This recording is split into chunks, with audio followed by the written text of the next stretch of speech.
शिवसेना उद्धव बाळासाहेब ठाकरेच्या वतीने लोहारा शहरामध्ये जल्लोष। महाविकास आघाडीचे उमेदवार प्रवीण स्वामी हे विजयी झाल्यानंतर लोहारा शहरामध्ये फटाके फोडून आनंद व्यक्त करण्यात आला। जनशक्तीने हा विजय मिळवलेला आहे आणि हा सर्वसामान्य जनतेचा आणि फक्त लोहारा तालुक्याच्या लीडवर या ठिकाणी स्वामी गुरुजी निवडून आलेले आहेत। स्वामी गुरुजींचं आणि सर्व लोहारा तालुक्याच्या वासियांचं या ठिकाणी आम्ही अभिनंदन करत आहोत।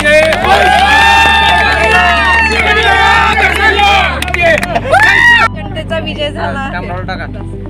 जनतेचा विजय म्हणजे सर्वसामान्यांचा विजय झाला।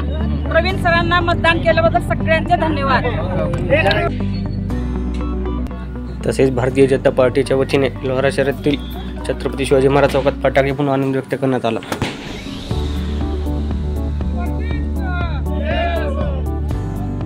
राज्यामध्ये भारतीय जनता पार्टीने अभूतपूर्व यश संपादन केल्याने हा आनंदोत्सव साजरा करण्यात आला।